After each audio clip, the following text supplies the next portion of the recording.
বাজার, বাঙ্গুরি, কাকসার, চাষারপাড়, দলাহাস, সেপারা, উনজুটি সবগুলি গ্রাম নিয়ে কিন্তু গুনাইঘর। অতীতে কিন্তু আমি কখনো আপনারা আমাকে অপমানিত হইতে দেননি। ইলেকশন করছি, গুনাইঘর থেকে সবচেয়ে ম্যাক্সিমাম ভোটই 95% বেশি ভোট আপনারা দিচ্ছেন আমাকে। এবং যা কাজ করা এখন যা আছে দৃশ্যমান কাজ সবকিছু কিন্তু আমারই করা। সুতরাং আপনারা কি চান যে আমি আবার অপমানিত হই? আপনি কি চান আমি অপমানিত হই? যদি তাই না চান যে মঞ্জুর হাসান মুন্সিকে আরো অপমানিত হয়ে দেবো না, এবারও অতীতে দেই না, আবার হবো না, তাহলে পরে আপনারা 12 ফেব্রুয়ারি তারিখে ট্রাক মার্কায় ভোটটা দিবেন ইনশাআল্লাহ।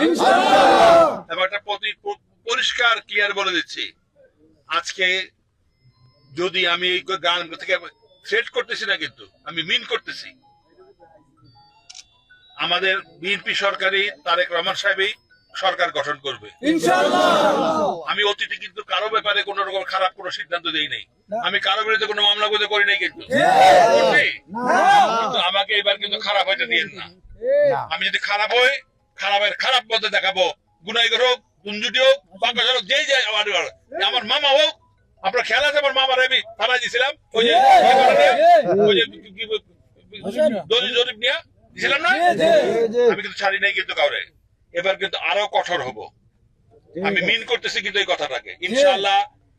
আমার বিএনপি এবার ক্ষমতায় গ্রহণ করবে ইনশাআল্লাহ, সব মেজরিটি সিট জিতা সরকার গঠন করবে।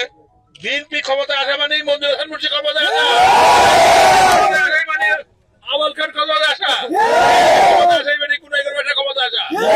যদি ক্ষমতায় বিএনপি থাকে আর যদি আপনারা অন্য দলকে ভোট দেন, আমি কিন্তু আপনাদের কাউকে ছাড়বো না। আমি তাদের ঘর বাড়ি সব পুরায়া ছাড়কার করে দেবো।